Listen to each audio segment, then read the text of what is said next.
பெருங்காயம் என்பது ஈரான், துருக்கி, ஆப்கானிஸ்தான் போன்ற நாடுகளில் இருந்து கிடைக்கும் ஒரு மசாலா பொருள். ஒரு செடியின் வேரிலிருந்து எடுக்கப்படும் பிசின் போல இருக்கும்.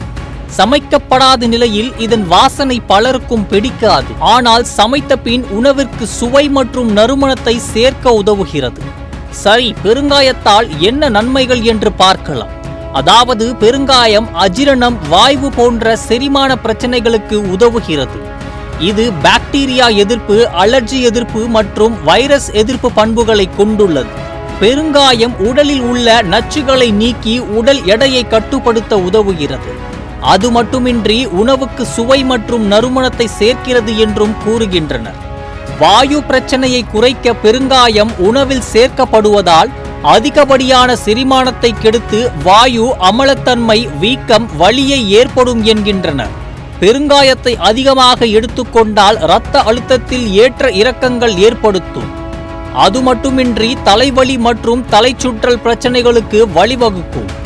உணவில் அதிகமாக பெருங்காயம் சேர்த்தால் தோல் வெடிப்பு மற்றும் தோல் தொடர்பான பிரச்சனைகளை ஏற்படுத்தும். இதனோடு முகம் மற்றும் உடலில் வீக்கத்தை ஏற்படுத்தும் என்கின்றனர். பெருங்காயத்தை அதிகமாக எடுத்துக்கொண்டால் நெஞ்செரிச்சல், வயிற்றெரிச்சல், சிறுநீர் கழிக்கும் போது எரிச்சல் உணர்வை ஏற்படுத்துவதோடு மாதவிடாய் காலத்தில் பிரச்சனை வரும். மிக முக்கியமாக கர்ப்ப காலத்தில் எடுத்துக்கொள்ளாதீர்கள். மீறினால் கர்ப்பப்பை சுருக்கம் மற்றும் கருச்சிதைவுக்கு வழிவகுக்கும் என்று மருத்துவர்கள் கூறுகின்றனர். இவைகள் எல்லாம் பொதுவான தகவலின் அடிப்படையில் கொண்டவை.